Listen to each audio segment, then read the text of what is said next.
In the year 2135, humanity made a discovery that would forever alter their place in the universe. A deep space research station orbiting Jupiter had been studying the stars for decades, but nothing could prepare them for what they were about to find after years of collecting data.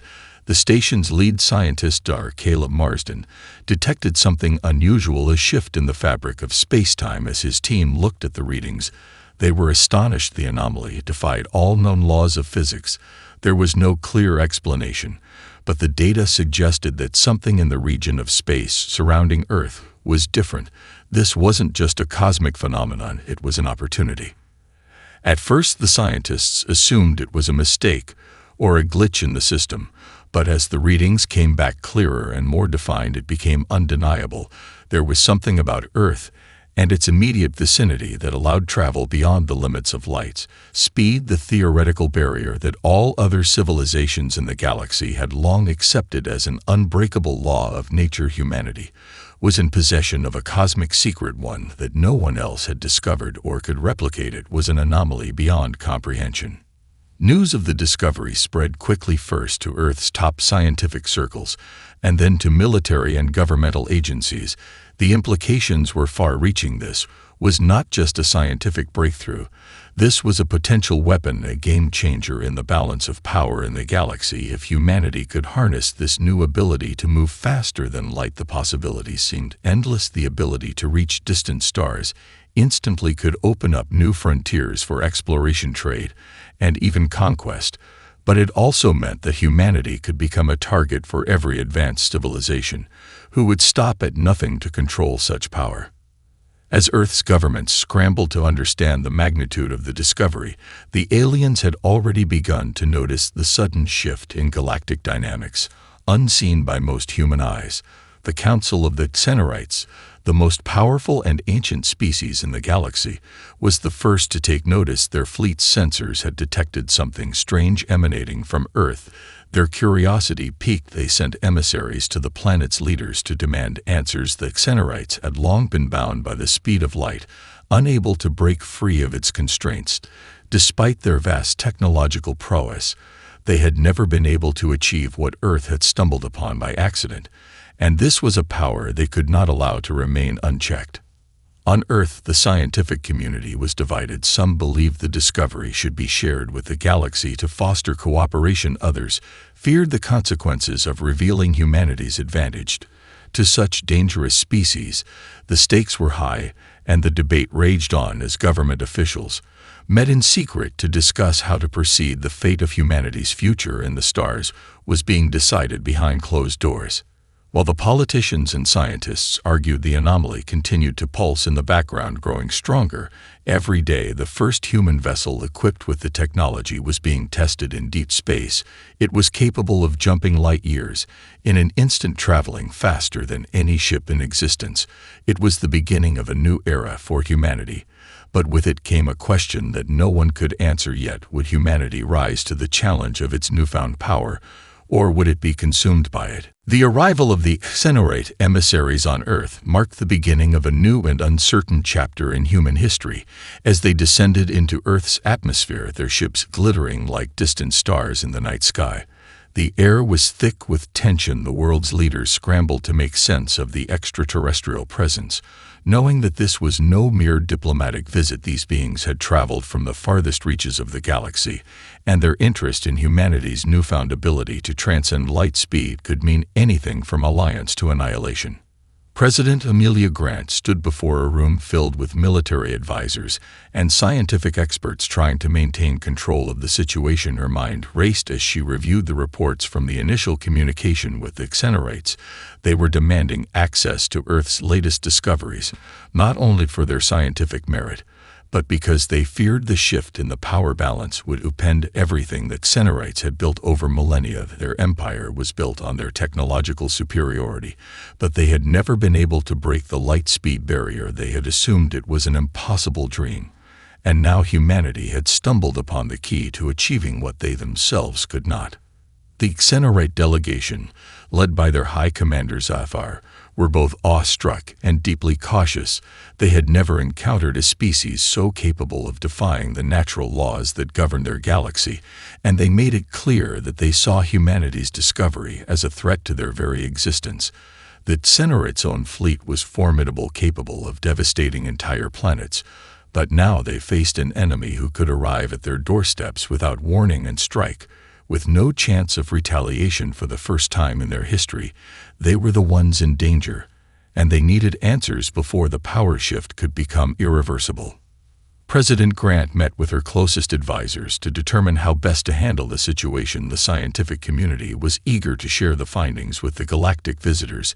They believed humanity's discovery could lead to a new era of cooperation and exploration, but others saw the potential for disaster and wanted to lock down the technology, fearing that the wrong hands would use it to dominate the galaxy. Earth was unprepared for the consequences of its discovery, and no one knew what would happen if word got out to the rest of the galaxy. Durjana Holt, one of Earth's most brilliant scientists and the lead researcher behind the discovery, was not so eager to share the knowledge of faster-than-light travel with the galaxy. He saw an opportunity for humanity to rise above the other species and take its place among the stars as an equal, if not a dominant force in the galactic order. He secretly began designing a new spacecraft powered by the light-speed-defying anomaly. Even as the debates raged on within Earth's government, Holt was already preparing to test his creation, the Liberty's Dawn, a ship designed to break free of Earth's atmosphere and travel across the stars faster than any Xenorite ship could ever dream of. As the Xenorite delegation demanded answers, President Grant found herself caught between competing interests. The pressure to cooperate with the aliens was immense, but so was the pressure to protect humanity's sovereignty in this new and unpredictable galaxy. Holt's secret project could tip the scales in favor of Earth's independence, but it could also spark an interstellar conflict no one was ready for. As the Xenorates grew impatient with Earth's indecision, they threatened to take matters into their own hands, sending their warships into the outer rim of Earth's solar system as a show of force, making it clear that they would not tolerate humanity's refusal to share their technology. The storm was beginning to gather, and no one could predict how it would end. The situation on Earth grew more volatile with every passing day as the Xenorate fleet hovered just outside Earth's orbit, their warships looming like dark clouds across the sky. Humanity's leaders struggled to maintain control over their divided planet. Some wanted to capitulate to the Xenorites and reveal the secrets behind the faster-than-light travel, hoping to avoid war, while others felt it was time to stand firm and protect their sovereignty. Durjana Holt's secret ship, the Liberty's Dawn, was nearing completion, and he had every intention of testing it against the forces that sought to control humanity's destiny. President Amelia Grant was caught in a delicate balancing act. The world's eyes were on her, and the decisions she made in the coming days would shape the future of not just Earth, but the entire galaxy. She knew that cooperation with the Xenorites might grant Earth some protection, but at what cost would humanity be forced to live under the thumb of another species, or could they take their place among the stars as a free and independent power? In secret, Holt had already begun the first test flight of the Liberty's Dawn, its engines powered by the very anomaly that allowed humans to break the light-speed barrier. The ship was sleek and built for maneuverability, designed to be as unpredictable and elusive as its creators. Holt believed that the human advantage lay in their ability to adapt and think outside the box, something that Xenorites had never truly understood. The first jump was unlike anything Holt had ever experienced. The ship seemed to vanish from existence for a brief moment, before reappearing light years away, a mere blink in the vastness of space. The stars around him blurred and shifted as though they too were unsure of the laws they had once obeyed. The technology was more than a breakthrough, it was a revolution, and Holt realized that this ship was humanity's ticket to the stars. As the Liberty's Dawn made its journey across the galaxy, Holt discovered something unexpected. They weren't alone. The ship had drawn the attention of other alien races who had long been observing humanity from the shadows. Factions that had been quietly monitoring Earth's progress now saw a powerful new player in the galaxy, and they knew that whatever path humanity took would have profound consequences for them all. Back on Earth, The situation was growing dire. The Xenorites had made their intentions clear. They were prepared to invade if Earth refused to cooperate with their demands. The world's leaders convened in a tense emergency summit. The stakes could not have been higher. The Xenorite fleet had already begun to mobilize their forces, and Earth had no defenses capable of stopping them. At the same time, Holt's ship had successfully navigated a few thousand light years without detection, proving that humans could indeed travel across the stars faster than any known species. But this also meant that humanity's unique ability could turn them into a prime target. Holt knew that once the Xenorites learned of his ship's success, they would launch a full-scale assault on Earth to capture the technology and force humanity into submission. It was only a matter of time before they realized what humanity had achieved. Holt knew what had to be done, but he also understood the risks. If Earth's leaders decided to resist the Xenorites, their world could be thrown into an intergalactic war, one that humanity was ill-prepared for. But if they handed over their technology, humanity would lose the very thing that made them special. As President Grant weighed her options, Holt made a bold decision. He would send the Liberty's Dawn back to Earth with proof of humanity's new potential, but he wouldn't come back with it. He knew that the ship had the power to tip the scales in humanity's favor, and perhaps this was the moment that would define humanity's role in the galaxy as something more than just another species fighting for survival. The question now was whether humanity's spirit could withstand the test ahead. Would they rise or fall under the weight of their newfound power? The return of the Liberty's Dawn to Earth was both a triumph and a warning. Jonah Holt's mission had been a resounding success. He had proven that humanity could not only travel beyond the speed of light, but do so with ease. The ship's journey had taken it across vast swaths of the galaxy, making it clear that no alien force could stop the humans from exploring the stars unchecked. When Holt's ship landed back on Earth, it was clear to everyone that the balance of power had irrevocably shifted. However, what followed was far from a celebration. Earth's leaders were now faced with an undeniable reality.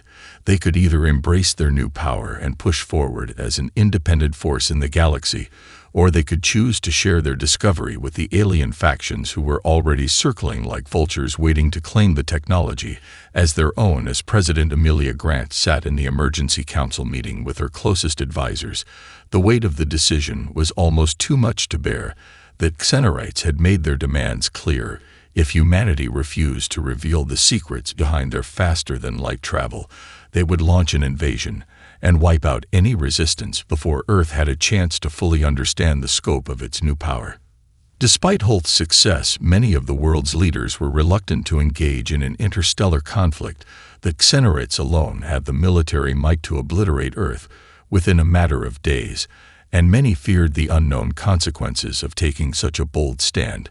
It seemed that the only option was to capitulate to the galactic powers who had more experience in dealing with the complexities of space warfare. But President Grant knew that surrendering now would doom humanity's future.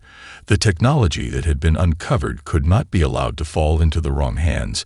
It would only be a matter of time before the other alien races discovered the power humanity now held and used it to dominate or manipulate Earth. Meanwhile, Holt was preparing for the next phase of his mission. As a scientist, he had always believed in the potential for peace and cooperation between different species, but now he realized that humanity's place in the galaxy might not be as simple as he had once imagined. That Xenorites weren't interested in sharing power. They wanted to control it.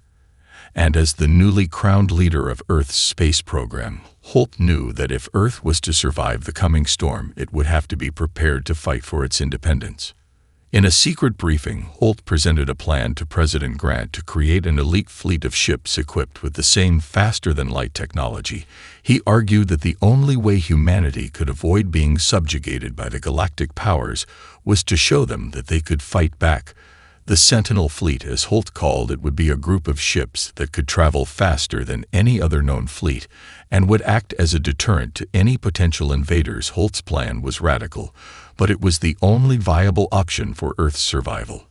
Grant's response was measured. She understood the need for a defense, but she also knew that war would not be easy. Humanity had no experience in intergalactic warfare, and the Xenorites were a formidable enemy, but Holt's words resonated deeply with her. If humanity was to have any hope of carving out a future for itself in the galaxy, it would need to defend itself first and foremost. While Holt and Grant began preparing for Earth's first interstellar military campaign, the Xenorites continued their pressure. Their fleets grew larger and more aggressive, pushing closer to Earth's borders.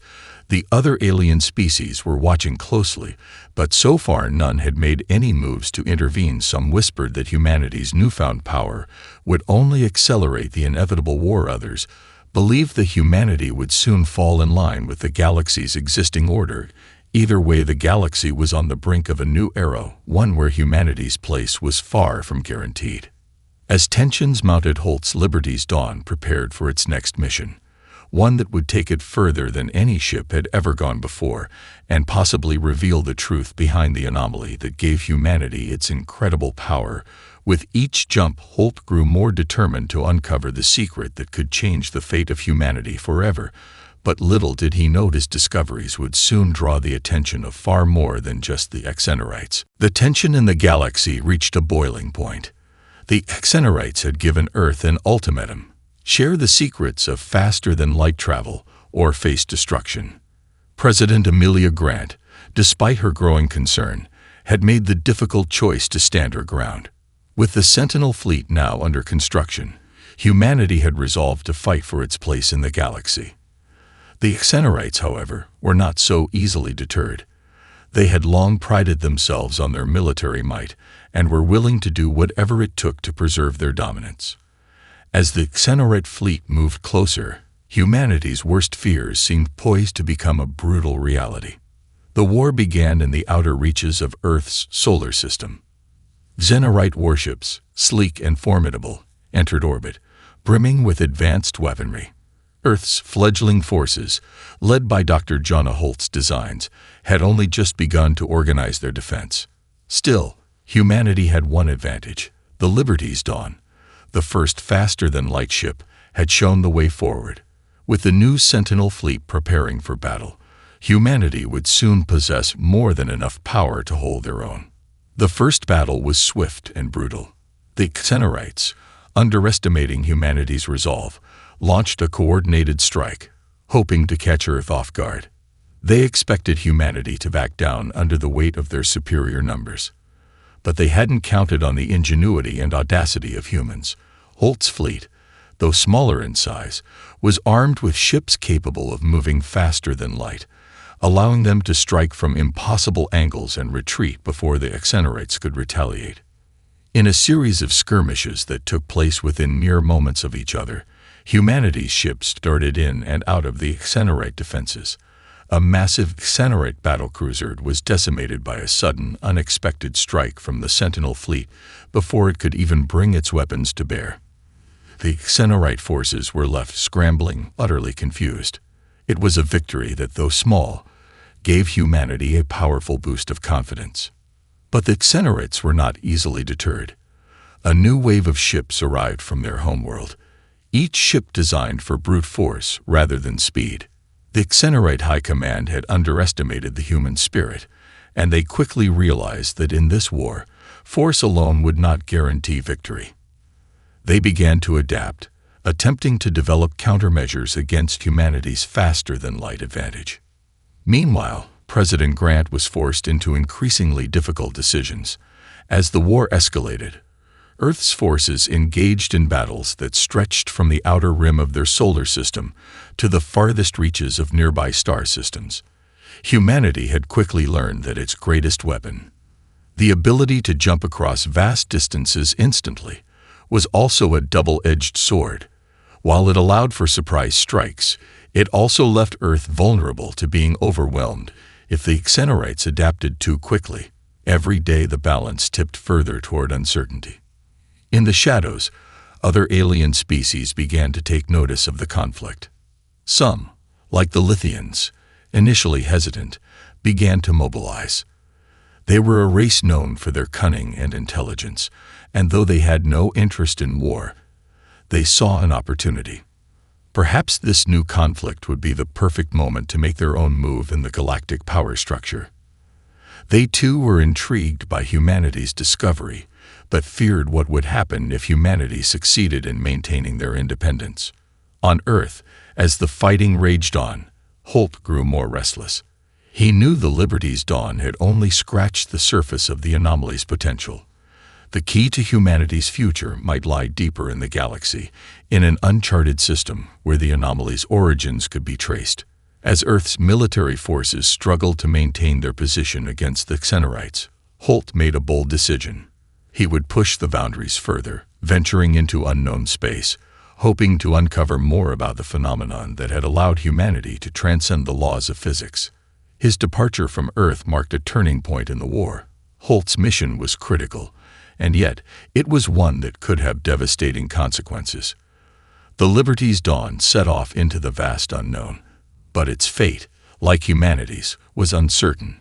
Would Holt uncover the answers humanity desperately needed, or would the war consume them all? The galaxy was in chaos, and Earth's future hung in the balance.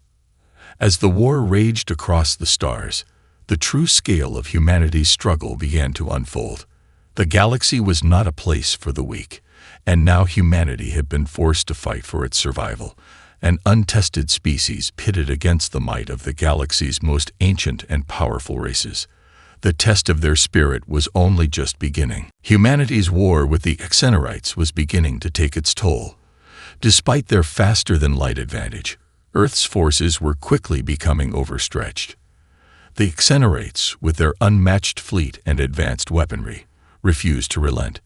Yet, amid the chaos, a glimmer of hope appeared from an unexpected quarter. While Earth's leaders had focused on their survival, the Corans, a peaceful telepathic race, began to quietly extend a hand of friendship. They had watched humanity's rise with great interest, intrigued by their sudden and unprovoked defiance of galactic norms. The Corans had long avoided direct involvement in galactic conflicts, but they understood the delicate balance of power in the galaxy. Their species, able to communicate across vast distances through thought alone, had long acted as diplomats and peacekeepers.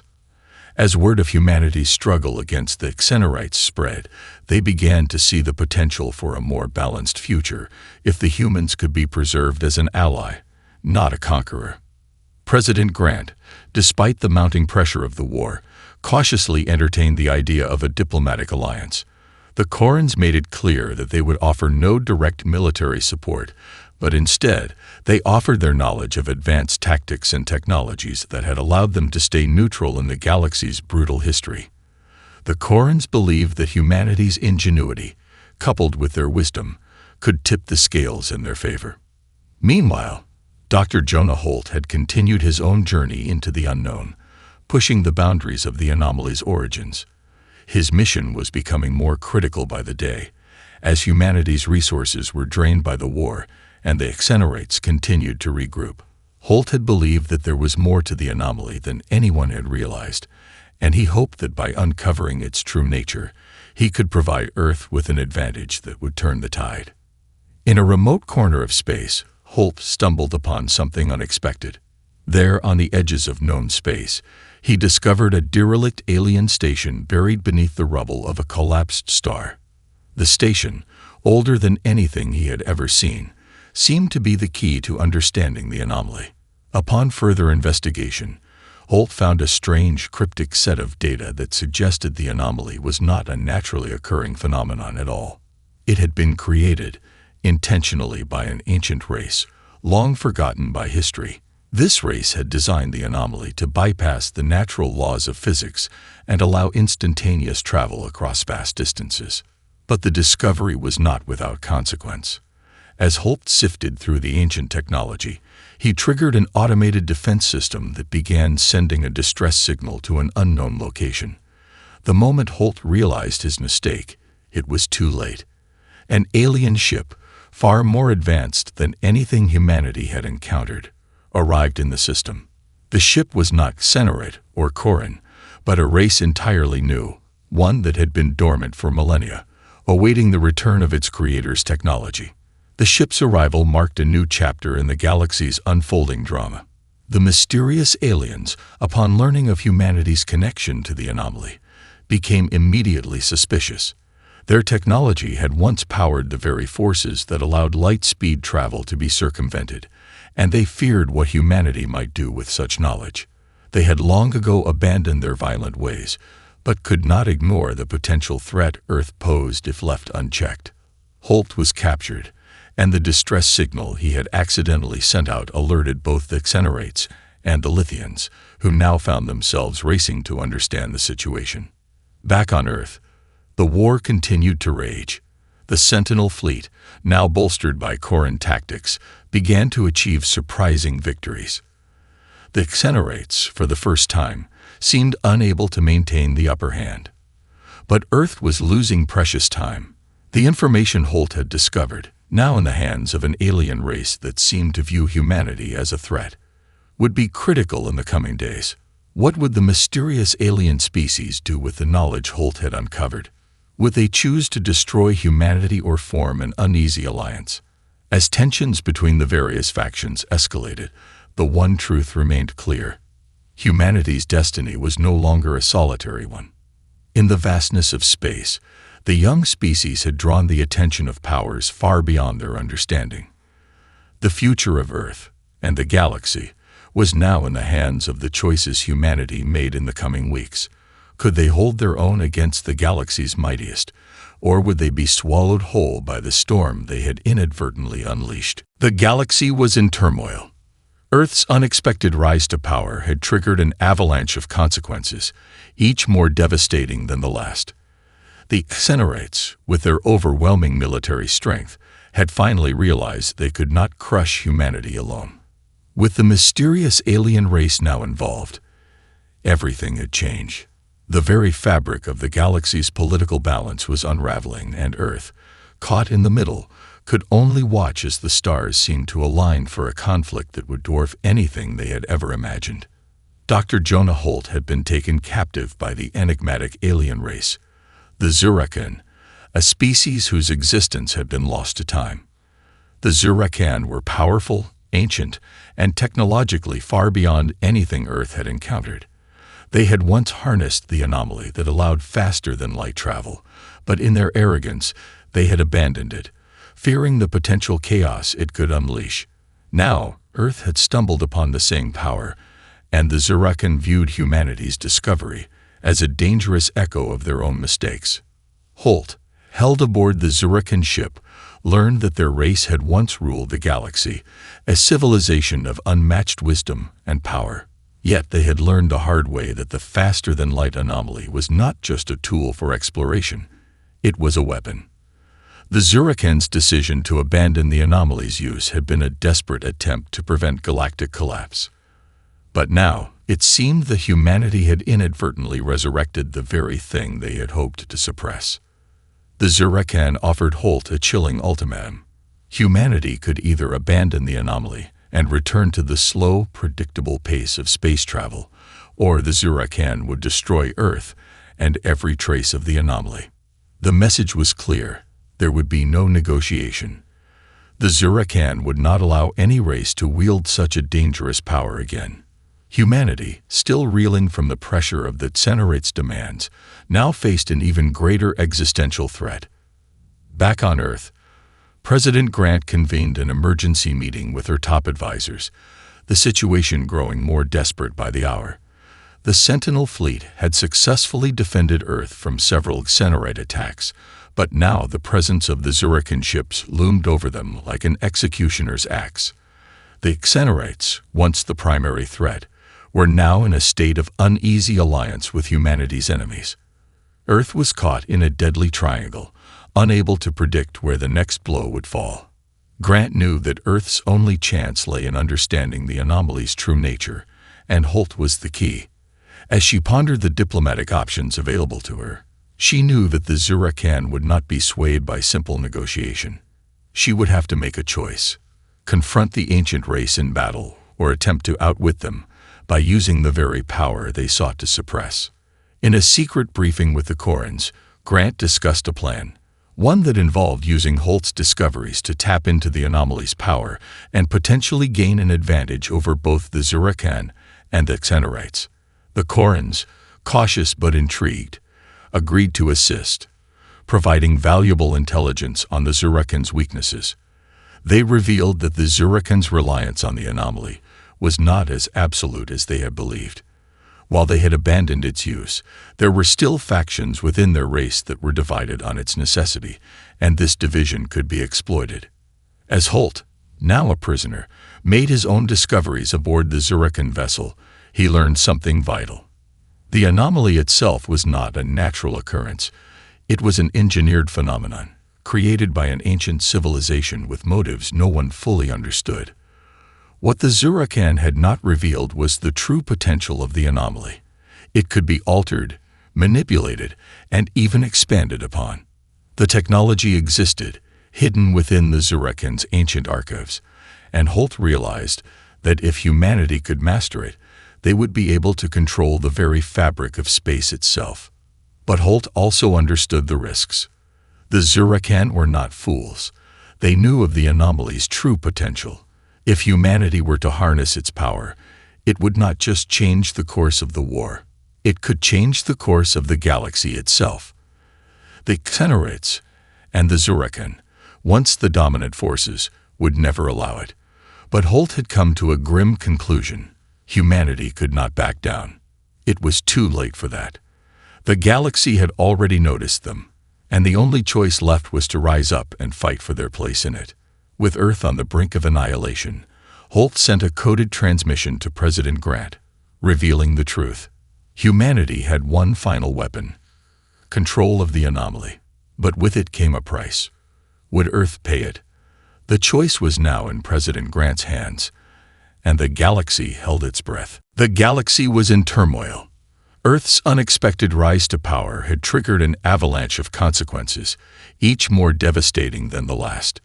The Xenorites, with their overwhelming military strength, had finally realized they could not crush humanity alone. With the mysterious alien race now involved, everything had changed. The very fabric of the galaxy's political balance was unraveling, and Earth, caught in the middle, could only watch as the stars seemed to align for a conflict that would dwarf anything they had ever imagined. Dr. Jonah Holt had been taken captive by the enigmatic alien race, the Zurakan, a species whose existence had been lost to time. The Zurakan were powerful, ancient, and technologically far beyond anything Earth had encountered. They had once harnessed the anomaly that allowed faster-than-light travel, but in their arrogance, they had abandoned it, fearing the potential chaos it could unleash. Now, Earth had stumbled upon the same power, and the Zurakan viewed humanity's discovery as a dangerous echo of their own mistakes. Holt, held aboard the Zurakan ship, learned that their race had once ruled the galaxy, a civilization of unmatched wisdom and power. Yet they had learned the hard way that the faster-than-light anomaly was not just a tool for exploration, it was a weapon. The Zurakan's decision to abandon the anomaly's use had been a desperate attempt to prevent galactic collapse. But now, it seemed that humanity had inadvertently resurrected the very thing they had hoped to suppress. The Zurakan offered Holt a chilling ultimatum. Humanity could either abandon the anomaly and return to the slow, predictable pace of space travel, or the Zurakan would destroy Earth and every trace of the anomaly. The message was clear. There would be no negotiation. The Zurakan would not allow any race to wield such a dangerous power again.